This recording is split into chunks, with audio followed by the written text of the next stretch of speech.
Greetings adventurers, and welcome to the Loot Goblin Marketplace. When it comes to a problem player at the table, they can come in many different forms. Be it a dungeon master or a player, most problem players actually want to get along with the table but might have a hang-up that causes friction. But occasionally you get an individual that decided long ago how they decide the game must be played. And when you encounter an individual like that, you will quickly find that it doesn't matter how good at conflict resolutions you are. To them, if you aren't playing the game exactly the way that they want you to, you are wasting their time. Today is a two-parter that includes both a problem player and a problem dungeon master, just to show you a little bit of what you can experience at your table. The first treasure goes by the name Dungeon Master that can't ever communicate ideas, makes for a miserable campaign. Oh boy, did I have a fun dungeon master a while back. It all started when I joined a Roman Empire themed game. I'm a big history nerd. I think that the entire era of human civilization is intriguing, and I was still getting adjusted to Dungeons and Dragons, so this seemed like a great campaign fit for me. But dear God, was I wrong. So wrong. The first sign of trouble was when our group was captured. We had a new player to be introduced, and the Dungeon Master wanted us to be introduced to her in a fight arena type situation. Nothing inherently wrong with that, but he wanted it to be done in a way that was incredibly awkward. I was playing a Goliath, whose village had been saved by the family of another player character who was a human. We were walking through a city, and we were being led down a narrow passage by a very shady dwarf. Given that my character felt a life debt to the other player character, I took on the role of a bodyguard and voiced my concerns about the passage. Some of the party agreed, but the Dungeon Master essentially forced us to, saying things like, "But you're almost at your destination, and come on guys, I worked hard on this," and all that other crap. Basically, we wouldn't get much of a say, a recurring theme. I know this one is not bad, but just hold your judgment until the rest of the story. So we follow the dwarf, and we are suddenly locked in a room. Some knockout gas suddenly fills the room, and we have to make stupid high con saves. I was a Goliath with a high constitution and resistance to poisonous gases, so I made it easy, and so did the other player character my character was protecting. I stated we would gladly stand and fight, so naturally there was also a net that we didn't see in the room before that dropped down on us. However, I immediately succeeded in my rolls to get through, and I helped the other player character. The Dungeon Master became audibly frustrated and says the sorcerer cast a sleep spell. I failed the check, but the other player character didn't. So then the Dungeon Master has 20 guards enter the room and demand he accept being captured. We finally accept the Dungeon Master won't let us play this in any other way and just continue on with the story. We are then brought into an arena for entertainment by Dark Elves. We have these magic slave collars that are immune to any and all attempts to get them off, be they mechanical, damage, or magic. We are forced to obey the every words of our masters, and we are forced to fight through his challenges. We meet our new party member, and then we continue our fighting until he decides to have the Imperial Legion come and rescue us after they attack the city. We didn't really get anything of value out of the fighting. It wasn't even enough to warrant a level up apparently. All we did was meet our new party member, and you can't tell me there isn't a better way to do it. So already really feeling like this campaign is going to be a ride on rails adventure, but maybe the Dungeon Master was just struggling with how to bring new people in. Whatever. The new session we find a magic item, and one of the players casts an identifier on it, and it was a staff fire. Most of us know what a staff of fire does, so he starts explaining what it does to one of the new players. The Dungeon Master freaks out and accuses him of metagaming. We point out that he is from a highly educated aristocratic family, and he would definitely have that sort of knowledge, and that we had cast a spell to identify it. The Dungeon Master gets angry and tells us that that isn't how identify works in his setting, that he has changed how identify works, and we have to accept his ruling even though he didn't tell us in advance, another recurring theme. One thing that I try to do as a Dungeon Master is if I want something to definitely happen during a setting, I don't leave it up to chance to roll the dice. So for example, they have that situation where they go down the alleyway. He allows the party to make several winnable rolls, which they do indeed win, in a scenario where he definitely doesn't want them to win because he needs to bring them to the second location. So he did the gas, it doesn't work, right? He does the net, it doesn't work. He does the sleep spell, it only kind of works. And then he brings in 20 guards to arrest them and send them on their way. And the party feels cheated for something that should have just been like a quick conversation of, hey, you go down the alleyway, it's an ambush. And yeah, if a spell works differently, that's something that you want to introduce in a session 0. And if you totally forget, I mean, it does happen, but to say, oh, that's how it works in my world and you're wrong, and make it sound like it's something that the players did wrong when it's really an oversight of you not sharing it, that's just confrontation that doesn't need to happen at the table. But let's see how much worse it gets. So fast forward a couple sessions, and we kill the big bad way too early. The big bad was supposed to be a vampire that was in the other player character's family, an ancestor. We managed to knock him into sunlight, and I just get insanely lucky on some holy attacks, and we kill him. The next 2 sessions go by without incident, and then we encounter another vampire. Now this vampire is just an underling to an even stronger vampire, my character, sensing an opportunity, decides to try to work with this underling. I suggest that we all work together and bring down his master. Then we can split his domain and he can live another day. The Dungeon Master, instead of letting me roleplay this out, decides that he needs to question me out of character. He literally asks me if I'm betraying the party and questions my motives. While I was trying to either trick the vampire or stall for time, another player launches an attack on the vampire and the fight begins. So I decide that since my ruse has been failed, I will charge in. Suddenly, one of the other players in the campaign uses an attack of opportunity on me. The vampire had charmed her when we first entered the room, silently, and she was now attacking me. Her attack fails and I reach the vampire, so what does she do? Oh, nothing major. She just uses a 4th level moonbeam on me. Now, first of all, she centers it on me, so I say, well, at least you're hitting the vampire, to which the Dungeon Master said, oh, then you must have meant to cast it one tile over. I called bullshit, but he went through with it anyway. We still managed to win the fight, but I call her out after that. She says she was charmed, so he was controlling her, and she was forced to attack me. I point out that vampiric charm doesn't work like that it makes you view them as a best friend to protect and listen to, that she had not yet been ordered to attack us, and so at that point, she was literally casting her highest possible attack on one friend to stop him from fighting another. That's when the Dungeon Master stepped in. They had planned it before the session since we killed the last vampire too easily. That's right, his attempt to balance the encounter was to have one of the players forced onto the enemy's team without any of us knowing. He had planned for her to be taken over and for her to fight on his side. I again stress that vampire charm does not make you do all this, and that she shouldn't have been immediately attacking us without the vampire taking the action to convince her. That she should have seen it as a fight between friends and should have been trying to resolve the fight or separate us without trying to kill her party. That she should have tried something more along the lines of grapple or physically separating us before blasting me with their highest level spell. And the Dungeon Master's response, in my world it is, you aren't accepting my ruling, no pony. I point out that it fundamentally changes the dynamic of charm, and I would have grabbed it as a spell if I knew it was just an upcast of dominant mind. That I could have gone bard and found a way to get 2 casts of charm going at once, allowing me to charm half a dozen enemies every encounter to attack bosses. That all this would be fine if he had just at least explained the change before it was sprung on us, so that we could plan accordingly. But he refused to budge and told me to accept the ruling, so I did. My friend and I are not very happy at this point. By this point, we were starting to get annoyed by him changing how fundamentals worked without telling us in advance. He just seems interested in telling exactly the story he wants and doesn't care to let us play outside his narrow confines. He doesn't care if he has to fundamentally alter the rules of basic D&D content, so long as he gets to tell his story. He doesn't care about us, just his plot. But I've already invested so much time into this campaign, so I tolerate all the shit. But then came the straw that broke the proverbial camel's back. We were sent to talk with the elves for help with something. When we teleported over, however, we found ourselves under attack by spiders and some other creatures. We survived the encounter and find our way to the elf city we were originally going to. We were told that Arachne is coordinating spider forces to attack the elves to help the drow and the spider queen. We were informed that multiple of their best hunters were sent out, but all were killed in Eden. Remember this. I swear it is important. They are concerned that their city will be overwhelmed, so we agree to kill Arachne for them. So we go, we kill Arachne and her minions with little trouble, and we return to the city. We were treated to a banquet, and the Dungeon Master starts describing the scene. He mentions the large buffet tables are spread around the room with an unimaginable numbers of fruits, vegetables, and grains. He specifically makes a note that my character is sad to see that there is no meat around. So I jokingly retorted, well, there are elves around. I made that joke entirely in jest and said it while he was describing the setting, so I meant it as an out-of-character joke. But before I could even explain, the elf and half-elf in our party immediately roll to try to intimidate me. I succeed in checks and counter-intimidate. Suddenly, I'm pulled out of the dining hall and into the forests. A humanoid approaches me and demands to know why I want to eat elves. I say I don't and it was just a joke. This entity then demands I apologize, to which I refuse. I am then sent back to the banquet, sans my armor and weapons. All of this has happened in the span of like 90 seconds. At this point, I am overwhelmed and doubling down since I have so little time to think. The rest of my party is confused as I disappeared and reappeared without my stuff. A priest says that I must have pissed off their patron deity. My character hears a voice in his head a moment later, asking if I will apologize yet. I'm still reeling from how stupid this all is, and still defensive after being attacked by multiple players and the Dungeon Master. So I double down and say no, that I have done nothing wrong. So then my clothes and all their items are taken, rinse and repeat. Then my character is teleported away again, and this time I'm in front of a humanoid that is the elven god again. They demand I apologize for my one-line joke, and again I refuse because this is all so effing absurd. So my character gets body morphed from a Goliath to a human, and then my character is chained to a tree where I will every day have to make a constitution save until I fail and am forced to apologize. So I call this challenge and roll, making the save. The Dungeon Master is very frustrated at this point and demands to know what my end goal is. I reply by asking what his is, since he is literally body morphing me and literally taking all my equipment over a joke.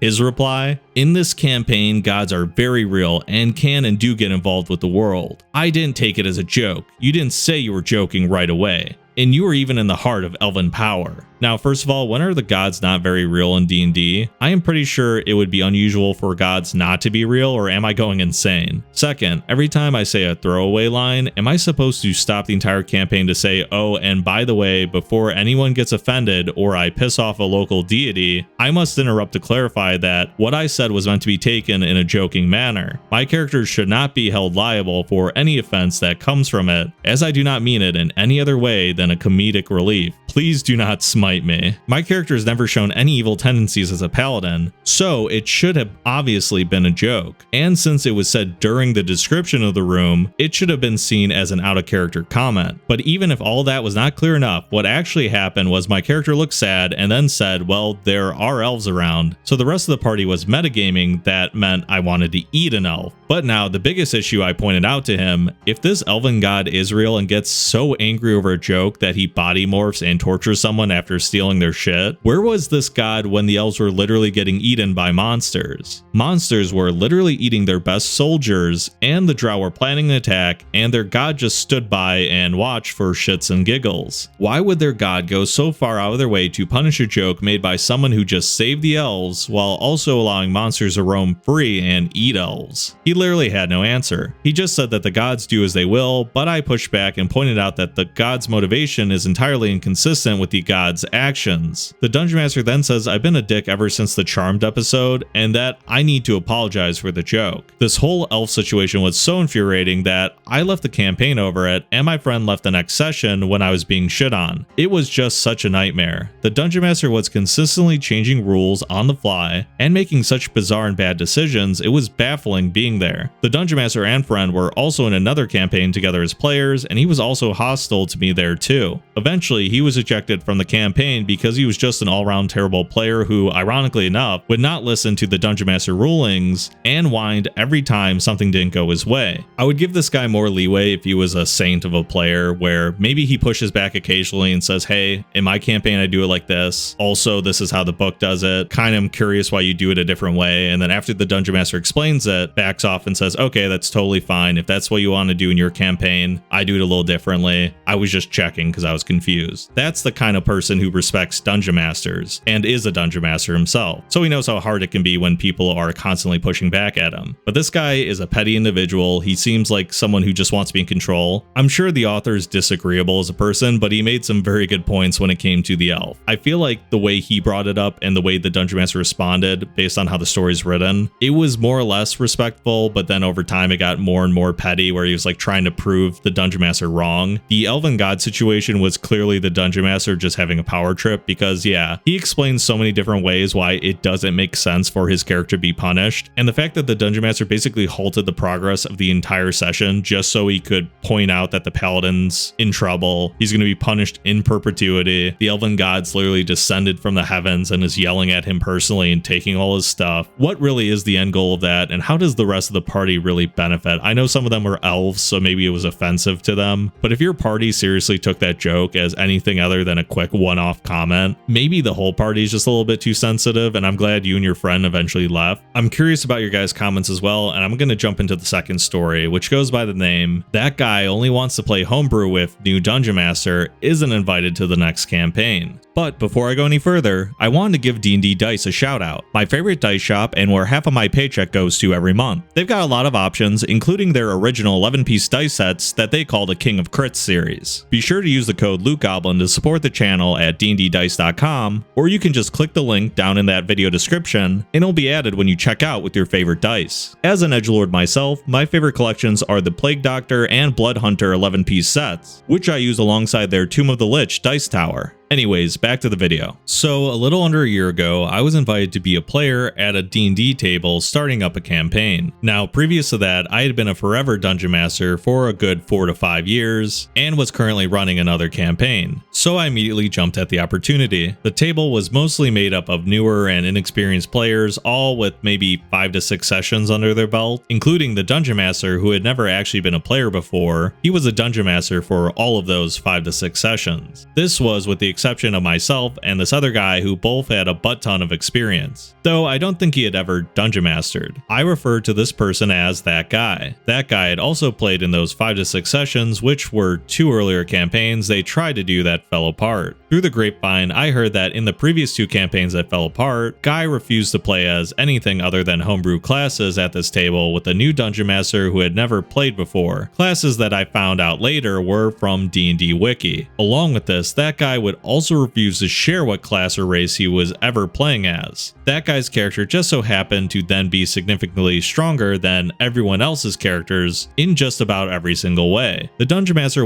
still is, good friends with that guy, and always seemed to listen to them and follow what they say. This caused a lot of friction between that guy and some others at the table. When the group chat for this new campaign was made, the dungeon master stated up front that the new rule for this campaign would be that everyone had to share with the rest of the party what class they were playing. As we started bouncing ideas off each other in the chat as what we would play, that guy stated that he was going to play a homebrew class called a Cuisiner. I quickly took a look at the class. It's ridiculously overpowered. I really couldn't help but feel that that guy was trying to pull one over on the new dungeon master who didn't know any better about game balance. I brought up my concern to the dungeon master in private, going over some of the class's abilities and comparing to similar official class abilities. For example, it had sort of a combination of Barbarian's 9th level feature, Brutal Critical, and the Monk's 5th level feature, Stunning Strike, as just one of its 7 first level features, and in certain cases really stepped on his toes in authority as the dungeon master. The dungeon master took what I said to mine, and together we found a different homebrew class, the Chef, that was the same concept but more appropriately balanced. Onward the campaign went. The first few sessions, there weren't too many problems. That guy did sort of act and talk like he knew better than everyone else, but most of the table, the exception of one player whom that guy always butted heads with, was willing to tolerate it so long as it didn't get worse.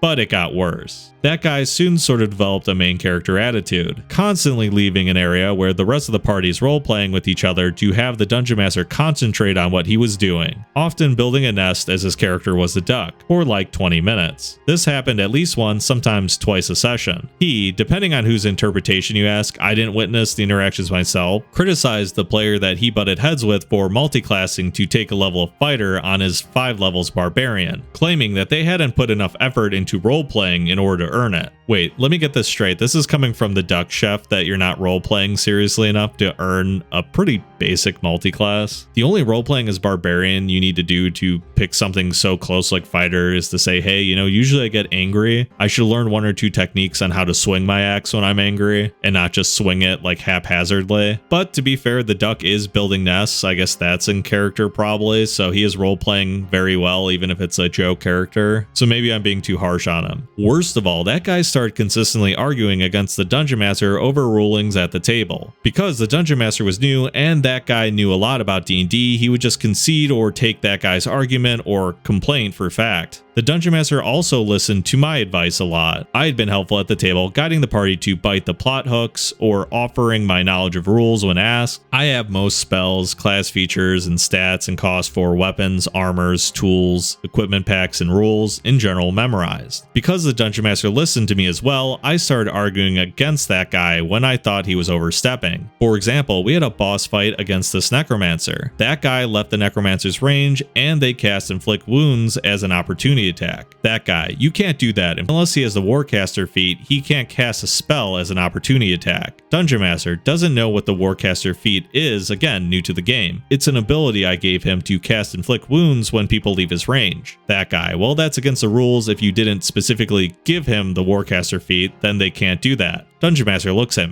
me. Well, NPCs, especially the bosses, don't necessarily have to follow the same rules that player characters are bound to. They're bosses after all. At the end of the day, you are the Dungeon Master. If you say that the Necromancer can, then he can. Or if you say he now has the Warcaster feat, then he now has the Warcaster feat. It's your call. The Dungeon Master stands by the boss's ability. That guy doesn't like that. I always find it sad when that guy is always like the childhood or close friend of the Dungeon Master who's being taken advantage of. Clearly, this guy's played the game just long enough to know that that's an ability that someone could have in theory, and it totally makes sense to give it to the boss here, but because specifically that guy is getting hurt, he's going to basically bully his friend over and over to save himself what? How much damage could that really be? Is it truly going to kill his character outright or be like a long-lasting thing that happens in the campaign? I really do feel bad for this Dungeon Master, and the author's right. There's 3 or 4 different ways that you can say it's totally okay for this to be a thing. Your friend is just being difficult, and I hope you don't take it personally. Alright, let's jump back to the story. This sort of stuff went on and on, but the Dungeon Master wasn't really willing to do anything about it. That guy also constantly talked about a one-shot that he wanted to run for us. After months, it was never ready. One week, at the end of the session, the Dungeon Master said he needed a small break for next week and asked if anyone else wanted to Dungeon Master a one-shot. That guy remained silent, so I offered myself as I have a few one-shots in my back pocket if need be. We discussed the one-shot in a new group chat, and I told everyone to make a level 6 character and give themselves a free feat. That guy asked if there were any rules for character creation. I took this as his way of asking if he could play a homebrew class. I stated that I would allow any class/subclass that's from a book I own, which is most of them. Later on, he sent me a picture of the stats he rolled, asking if they were okay. He rolled 60/20 instead of 46, dropped the lowest, reroll any ones that I explicitly stated earlier we would be using. These stats were 18, 17, 16, 16, 14, and 12. He then sent a follow-up text saying, "Oh, I forgot we were rolling 46, not 60/20. What would you want me to do?" Something I noticed with this guy is that his That Guy game is built around deniability. I responded, "We're going to do the 46, drop the lowest, reroll any ones. Everyone will roll stats at the table." Game time came and that guy showed up with the lore bard with the spellcasting adept feat. Nothing out of the usual. Then the first combat came up and that guy revealed that he had taken Eldritch Blast and Hex from the feat. Now this wouldn't really be a problem, but another person, the by far less problematic person in the group, had a warlock, and this was already known by everyone. That guy pointed out to the non-problematic player that he could do everything his character could, and then he would still have all his other spell slots left. He had a real smug look about it as he did it, and he really sort of stepped on Warlock's toes. That guy then used the rest of his spell slots to spam silvery barbs every single round. The one-shots still went great regardless. We had a lot of fun. The campaign continued, and eventually that guy stated he would no longer be available on the day we played as school was starting up. This is apparently what ended the previous 2 campaigns, and the Dungeon Master wasn't going to run a game without him. Dungeon Master said he would move the game to Saturday during the day, but then never set up another session. Ironically, that guy would almost always text the old group chat on nights we used to play asking if anyone wanted to get online and play video games with him for a few hours. A little under a month after the group's hiatus began, I started up a new group chat and campaign for everyone in the old campaign. The Dungeon Master was pretty excited to actually experience the game as a player and admitted that being Dungeon Master was draining him. I did not invite that guy to play with us. Every once in a while when he texts the old group chat if everyone wants to play video games on Wednesdays, the day that we play, or play D&D on Saturday, the answer from everyone to both is always no. I can't help but grin. And we do get a little bit of a happy ending where the Dungeon Master is kind of getting bullied by a friend he has a hard time saying no to, doesn't have to deal with them anymore. I think it would be nice if the Dungeon Master was able to honestly share his thoughts with that guy, but clearly it seems like he has a personality where that might not go well, and he doesn't want to risk the friendship they have out of game. The way I see it, that guy probably doesn't take D&D as seriously. Like, he wants to play it enough, but clearly he wants to keep his Wednesdays open, because if he gets too stressed with school, or maybe he just wants to keep Wednesdays open to do anything else, he was totally okay with killing the previous campaign. Maybe that's a sign that it's not worth bringing him back to the table. So I guess I'm glad that at least the author is the Dungeon Master now, and all these new players don't have to deal with a veteran who's just really trying to get their own way and presenting it as the right way to play D&D. I know he mentioned in the one shot he played that power gaming bard, and I think it's totally okay to play a very strong character, but to intentionally pick a feat in a way where you can outshine the entire gimmick of another player who's inexperienced, and then you say to their face, hey buddy, you're really useless, my character's way better, isn't that cool? No one would actually think that's cool, man. I don't know why you did that, but it's just one of the many examples on why a problem player sometimes just doesn't realize how annoying they can be. And this is a quick aside about the D&D wiki. I've had players that try to bring those classes to my tables, and oh man, are they all very terrible. I know literally anyone can throw something up there, and maybe it's their first time where they haven't really thought about game balance, or they want intentionally to have the class be way cooler and stronger than any of the core classes because it has all the pieces they want from different classes slapped together in the same package, and you get them way earlier because you want to play that character at 100%, really quickly into the campaign. What I'm trying to say is they're not very well vetted. They're not very well game tested. You might find some gems in the rough, don't get me wrong, but you're probably going to find some much cooler ones from either creators that have done Kickstarters and have put in a lot of effort to play test and do different iterations of these classes. So I'm not saying all homebrew classes are bad, and it's not necessarily a bad thing that a person wants to play one. It's just those on the D&D wiki are very broken, and if you're a game master and a new game master that can't understand how bad some of these class features are, even if that guy was trying to be nice and not trying to get an unfair advantage, which he totally was, it would be a nightmare for a dungeon master to handle. It's just something that I wouldn't want an amateur dungeon master going through when they're still trying to figure out what's good and bad about the NPCs they're picking for the monster manual and the core classes that the player characters are playing. One thing that I will never understand about problem players in TTRPGs is their willingness to become so powerful that everyone just wants to stop playing. You don't win the game if everyone else quits. You just don't have another session. There's no benefit of becoming so powerful that you make the rest of your players feel useless, or as a dungeon master, you hold such a stranglehold on the story that the party feels like they don't even need to be involved. There is no other way to win D&D besides just having fun. I wonder if you guys agree with my sentiment, and I'm really curious to hear your thoughts on the second story as well, and just overall which one you thought was worse between the stubborn dungeon master in the first one or the annoying that guy player in the second one. Make sure to like and share the video if you guys enjoyed the stories that I covered today, and if you want to support the channel further, you can always subscribe or become a member. And as always, I hope to see you in the next video.